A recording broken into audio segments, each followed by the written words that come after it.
গরমের ছুটির কিছু অলিখিত নিয়ম থাকে, যেমন পাড়ার নাপিত কাকুর কাছে বসে একটা বাটি ছাট, একটা ভর দুপুরে একদল ভাই বোন বা পাড়ার বন্ধুদের সঙ্গে মিলে বৃষ্টিতে ভেজা, আর এদিক সেদিক মাসির বাড়ি মামার বাড়ি ঘুরে বেড়ানো।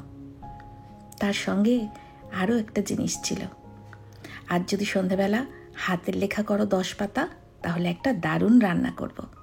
এইসব নিয়েই আজকে পটুম্যানের গরমের ছুটির গল্প।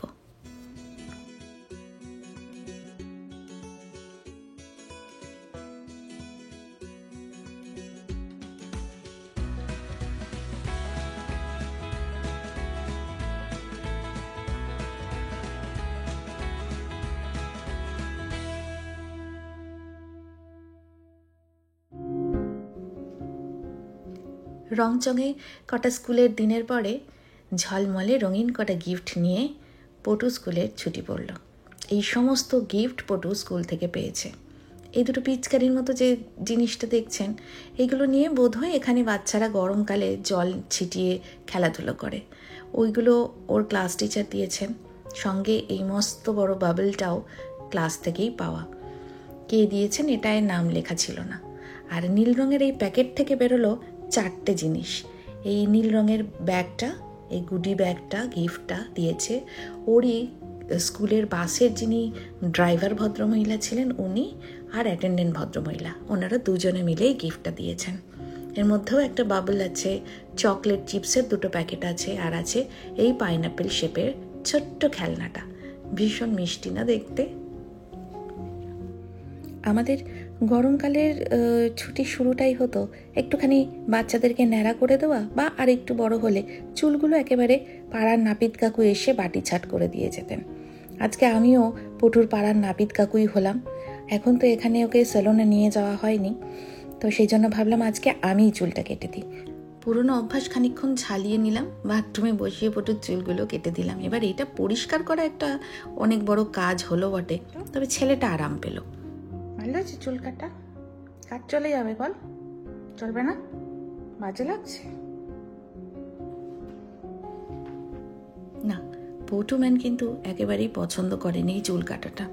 তো ভাবলাম আজকে নতুন কিছু বানিয়ে ওকে খাওয়াই, যাতে ওর মনটা একটু ভালো থাকে। সেই জন্য আজকে ব্রেকফাস্টে বানালাম রাইস নুডলস। যদিও আমি জানি যে নতুন কিছু পটু একেবারেই ট্রাই করতে চায় না, তবে দেখি আস্তে আস্তে ওর জন্য এই রাইস বেসড অনেক খাবারই তো আমি চেষ্টা করি আনার। রাইস নুডলসটা অনেক বছর আগে একবার ব্যাঙ্গালোরে চেষ্টা করেছিলাম, ও খুব একটা খায়নি। এবার আবার চেষ্টা করেছি, খানিকটা বড় হয়েছে তো, যদি খায়। কারণ আজকাল আবার চাউমিনে ডিম মিশিয়ে দিলেও বুঝতে পারছে না, খাচ্ছে। তো দেখা যাক, এমনি চাউমিনের মতো করেই করলাম।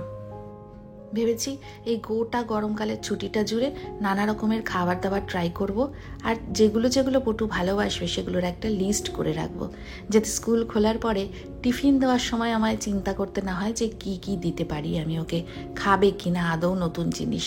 তাই নতুন যা যা ট্রাই করার এই ছুটির মধ্যেই ট্রাই করে নিতে হবে। পটুম্যান মুখে নিল বটে, তবে খুব একটা ভালোবেসে খাচ্ছিল না। কিন্তু আমার মনে হয় আরও 1-2 দিন ট্রাই করলে আস্তে আস্তে ওর অভ্যাস হয়ে যাবে।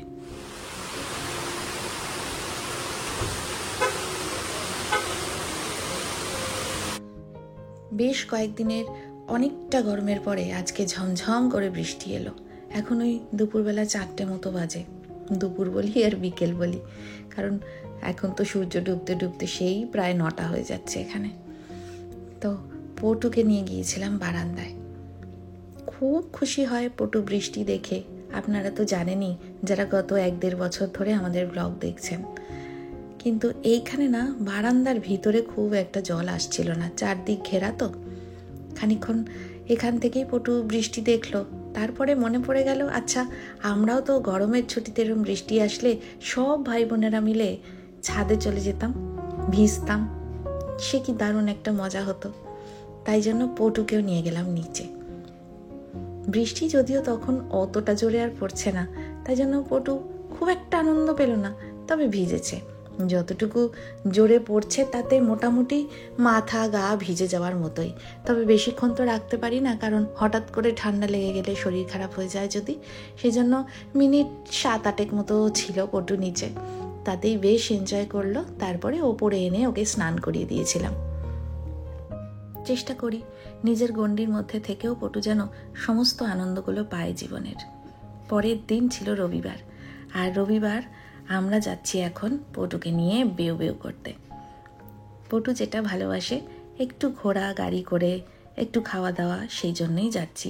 টুকটাক কেনাকাটাও আমরা করব, কয়েকটা জিনিস কেনার আছে।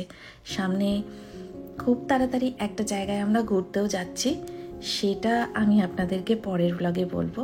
এখনো তো ফাইনাল হয়নি, তাই বলছি না। এদেশে জানেন তো খুব সুন্দর সুন্দর গাড়িগুলো মানে ক্যাব হিসাবে আপনি চড়তে পারবেন। BMW, মার্সিডিজ, আরও কত আমি তো নামও জানি না, এবং সেই সমস্ত গাড়ি হয়তো দাম দিয়ে কোনোদিনও কিনতেও পারবো না, তবে ক্যাব হিসাবে বেশ চড়ছি। প্রত্যেকটা রেস্টুরেন্টে এরকম কিডস মিল থাকে। পটুর জন্য একটা ওই চিকেন ফিঙ্গার্স টাইপের অর্ডার করেছি, আর আমরা বসে আছি। এটা একটা মেক্সিকান রেস্টুরেন্ট। আমরা তো কোন খাবার খেতে হবে কি হবে কিছুই জানি না, সেজন্য যিনি এখানে ওয়েটার ছিলেন তাকে জিজ্ঞাসা করেই এটা অর্ডার করা হয়েছে।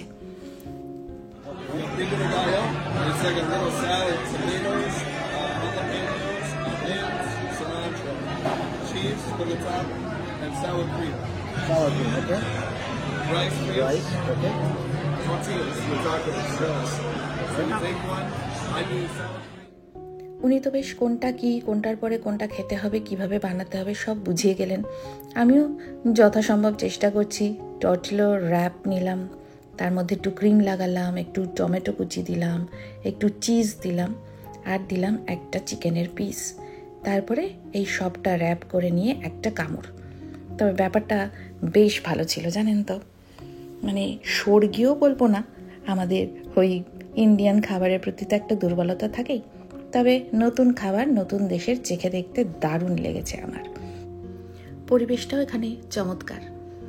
ভিনদেশি গানের তালে ভিনদেশি মানুষজনের মাঝখানে বসে অচেনা ভিনদেশি খাবার খাচ্ছি।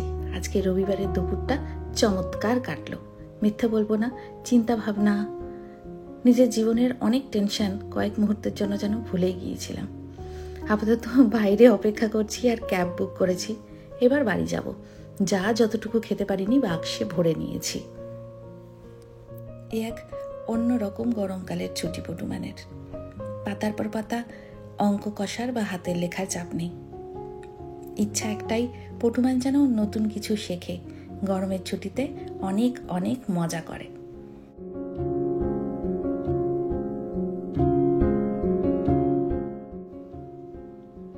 আজ সোমবার, আর দেশি খাবারে ফিরে এসেছি আবার। দইয়ের মধ্যে সমস্ত রকমের গুঁড়ো মশলা, গরম মশলার গুঁড়ো, একটুখানি কাসুরি মেথি সব দিয়ে গুলে নিচ্ছি। এটা কেন বানাচ্ছি জানেন? এই মশলাটা বানিয়ে রাখছি কারণ আজকে বানাবো একটা পনিরের নতুন ধরনের রেসিপি। পনিরটাকে গ্রেট করে নিয়ে সেইটা দিয়ে বানাবো পনির ভর্তা, অমৃতসরি পনির ভর্তা। যাবতীয় মশলা মেশানো দইটা সাইডে রেখে একটা কড়াই গরম করলাম, তাতে খানিকটা অলিভ অয়েল আর অল্প একটু মাখন দিলাম। অলিভ অয়েল না থাকলে যে কোনো সাদা তেলও আপনারা ব্যবহার করতে পারেন। মাখনটুকু গলে গেলে তার মধ্যে এবার দিয়ে দেবো 1 চামচ মতো বেসন। বেসনটা কিন্তু বেশিক্ষণ রোস্ট করা যাবে না, পুড়ে যেন না যায়। অল্প একটুখানি মানে কয়েক সেকেন্ড নাড়াচাড়া করে নিয়েই তার মধ্যে পেঁয়াজ কুচি দিয়ে দিতে হবে। এই রান্নাটা কেন করছি বলুন তো হঠাৎ করে? সেদিন ছন্দক ওরা অফিস থেকে একটা রেস্টুরেন্টে খেতে গেছিল, আর এই ধরনেরই একটা খাবার মানে যতটুকু বেঁচে গেছিল ও বাক্স করে বাড়িতে নিয়ে এসেছিল। তো খেয়ে খুব ভালো লেগেছিল আমাদের, সেজন্য ভাবলাম আজকে একটু ট্রাই করে দেখি আমি ওদের মতো বানাতে পারি নাকি। সেই জন্যই আজকে এই রান্নাটার কথা মাথায় এলো। এটা টিফিনের জন্য বানাচ্ছি ছন্দকের। আজকে তো সোমবার, একটু পরেই অফিস যাবে। তো পেঁয়াজগুলো একটু নরম হয়ে গেছে, তার মধ্যে একটু কাঁচা লঙ্কার কুচি, একটু আদা বাটাও দিয়ে দিলাম। এই রান্নাটায় আমি রসুন ব্যবহার করছি না, আমি জানি না কেউ কেউ হয়তো করতেও পারেন। আমি মোটামুটি ওই যা খেয়েছিলাম সেটার ওপরেই আন্দাজ করে বানাচ্ছি আর কি। রান্নাটা করতে বেশি সময় লাগলো না, কারণ কোনো জিনিসই খুব বেশিক্ষণ ধরে কষানোর দরকার নেই। পেঁয়াজটা আরও একটু নরম হলো, আদার কাঁচা গন্ধটা চলে গেল, তারপরে তার মধ্যে টমেটো কুচিটা দিয়ে দিলাম। একটা মোটামুটি পেঁয়াজ আর টমেটোর বেস তৈরি করতে পারলেই এই রান্নাটা করা হয়ে যাবে। অল্প একটু নুন দিয়ে দিলাম যাতে জিনিসগুলো আরও একটুখানি নরম হয়ে মিশে যায়। আর সেই মশলার সঙ্গে ফেটিয়ে রাখা দইটাও এবার দিয়ে দিলাম। এছাড়া আর কিছু আমি এক্সট্রা এখনই অ্যাড করছি না। এবার এই জিনিসগুলো ভালো করে মিলেমিশে একটুখানি তেল ছেড়ে আসা অবধি রান্না করতে হবে। দইয়ের বাটি গুলে জল দেব না, তাহলে তো কোনো দেশি রান্নাই হবে না, তাই না বলুন? আমরা আবার ওই একটু বাটি গুলে জল না দিলে পারি না আর কি, মনে হয় যেন সমস্ত মশলাই একেবারে নষ্টই হয়ে গেল। রং মোটামুটি ধরে এসছে, কষাতে কষাতে তেলও ছেড়ে এসছে। এইবার এর মধ্যে আমি গ্রেট করে রাখা পনিরটা অ্যাড করে দেবো।